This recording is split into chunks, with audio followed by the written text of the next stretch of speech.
Today we are going to be looking at equivalent fractions and decimals. Let's take a look at our first problem here. It says 19 divided by 6. And so what they want us to do is write the decimal form of that improper fraction. So all you're going to do is just take 6, see how many times it goes into 19. So when we do this one, we are thinking of 6 into 19 goes 3 times. And that makes 18. Do the subtraction, I got 1 left over.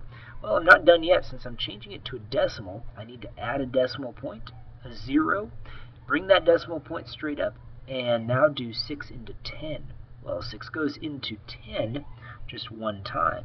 So that makes 4 left over. So I've got another number to bring down. 6 into 40 goes 6 times.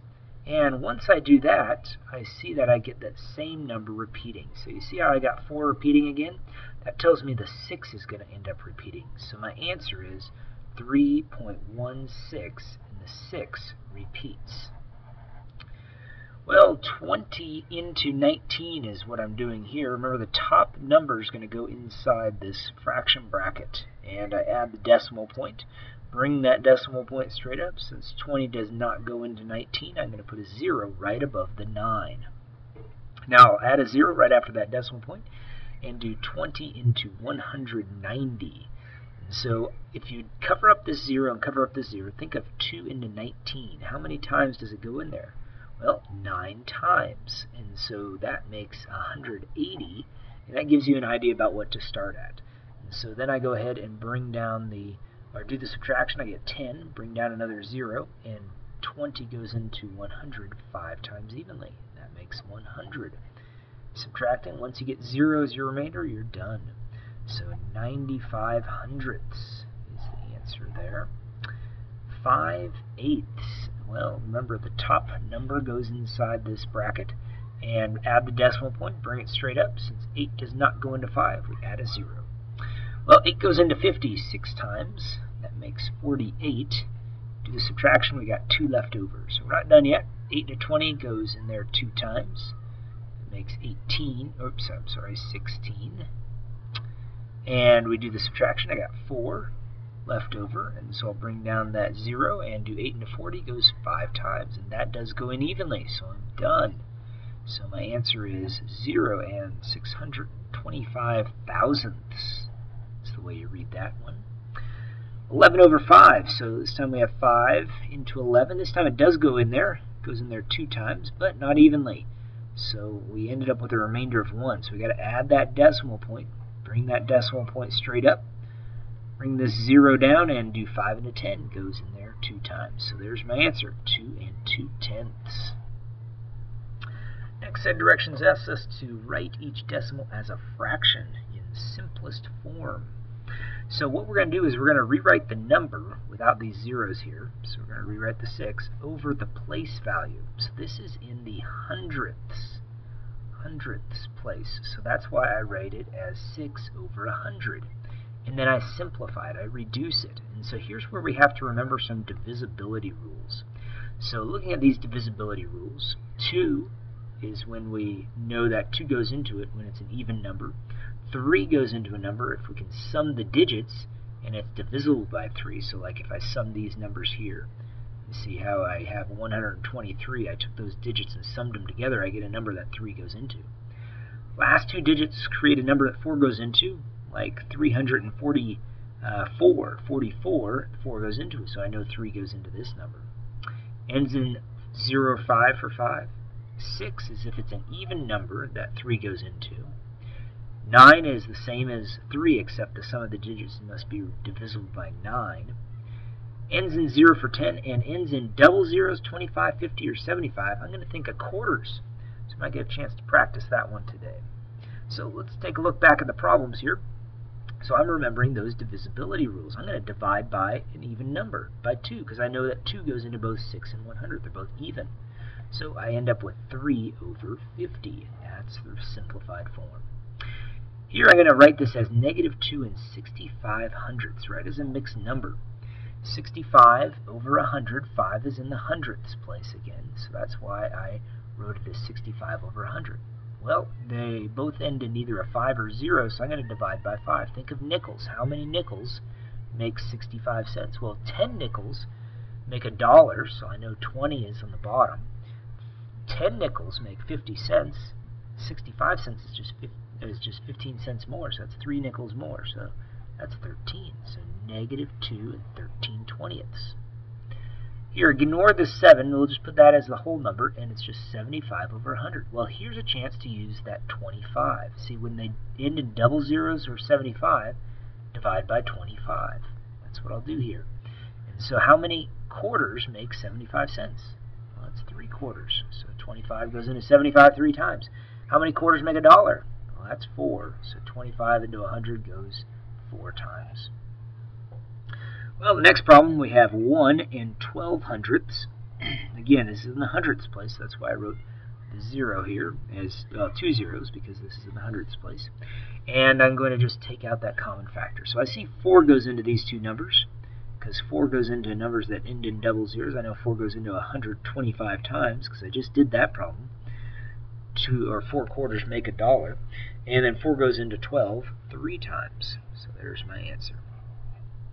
Well, the next problem is a little bit tougher. It says, in 1998 Winter Olympics, a total of 205 medals were awarded.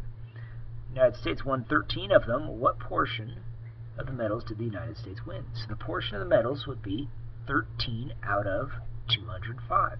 Well, that's the fraction form. What they want is the decimal form. So we've got a decimal problem to set up, 205 into 13. Well, we know that 205 doesn't go into 13, so I got to add a 0. And doesn't go into 130, so I got to add another 0. So I got to go all the way to this number. So what I'm going to do is to do this, because this seems tough, 205 and a 1300. I'm going to cross off these two zeros, the 0 and the 5, and cross off these two zeros, and just think of how many times does 2 go into 13? How many times there? Well, 7 times 2 makes 14, so let's go one less. Let's go 6. So let's put a 6 right up here. And let's go ahead and do the multiplication. So that makes 30, carry a 3, and that makes 12, and that works. So this makes 70 left over after I borrow. And so I'll bring down the 0, and bring down this 0 here, now 20, and 205 into 700. So you can do the same thing. Cover up these two zeros. These two zeros, how many times does 2 go into 7? It gives you a starting point, though. It goes in there 6 times, so let's do that. Let's try a... well, I'm sorry, 3 times. 3 times 2 is 6. So 3 times, let's try 3. And 3 times 205 ends up giving me 615. And so I go ahead and do that subtraction, and that gives me 85. So add a 0, and we'll try another number here. So let's do the same thing. 2 times 4 makes 8, so let's try 4. And this makes 20, so 4 times 5 is 20, carry a 2. 4 times the 2 makes 8, so there it is, so 30 left over. So I could keep on going for quite some time here. And so what I'll do is we'll just round to the nearest thousandths. So round to the thousandths place. Well, the thousandths, this is the tenths right here, this is the hundredths, and this is the thousandths. So I look at this 4, and it's not quite big enough to round this to the next number higher, so I'm actually going to do what I call rounding down. And rounding down means you're not going to change the number there of the 3 in the thousandths place. So this is down because we're chopping off this 4, and we're just going to leave it like that. So they won 63 thousandths of the medals. Well, same sort of thing here. 64 out of 75 is what Haley got on this test. Those are the ones she got correct. So what was her score? How many did she get right? Well, we want to change it to a decimal. So same sort of thing. 75 into 64. Well, it doesn't go into 64, so we've got to add a decimal point and then continue on doing the problem. Well, think of this again as like 7 into 64. How many times does 7 go into 64? Well, 7 times 8 makes 56. 7 times 9 makes 63, but it's 75, so let's go with the 8. So let's put an 8 up here. Do the multiplication, we get 40, and 56 plus 4 makes 60. So that makes 40 left over, so we'll carry down a 0. And 75 into 400, so same sort of thing. Cover up these two zeros, the 5, 7 into, I'm sorry, just cover up one 0 in the 5. 7 into 40, we'll go with about 5 times, so that makes 35, so that's 25.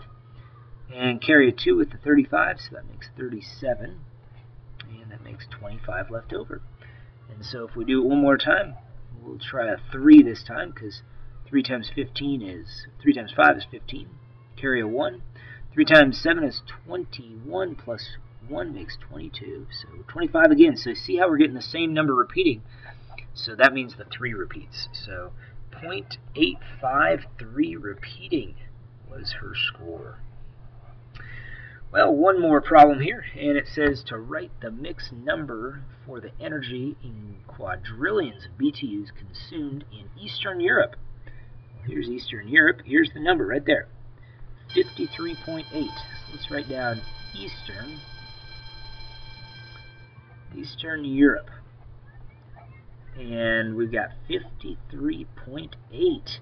And so what we're going to end up doing is writing that as a mixed number. So 53 and 8 tenths. But that's not reduced. We need to simplify that. Take out that common factor of 2. So here it is, 53 and 4 fifths. And that's the number that we're looking for there.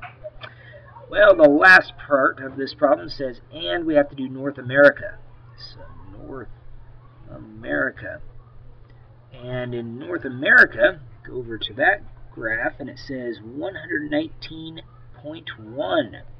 So 119.1. So if I was to read this off, I would read this as 119 and 1/10. See, the 1 is in the tenths place, so that's the way I write it. Like here, the 8 was in the tenths place, so I write as 8 over 10. Well, last time I had to reduce the fraction, but this one is already reduced, so we don't have to do any work. So there it is, 119 and 1/10. Well, those are the types of problems you're going to see on tonight's homework. Good luck.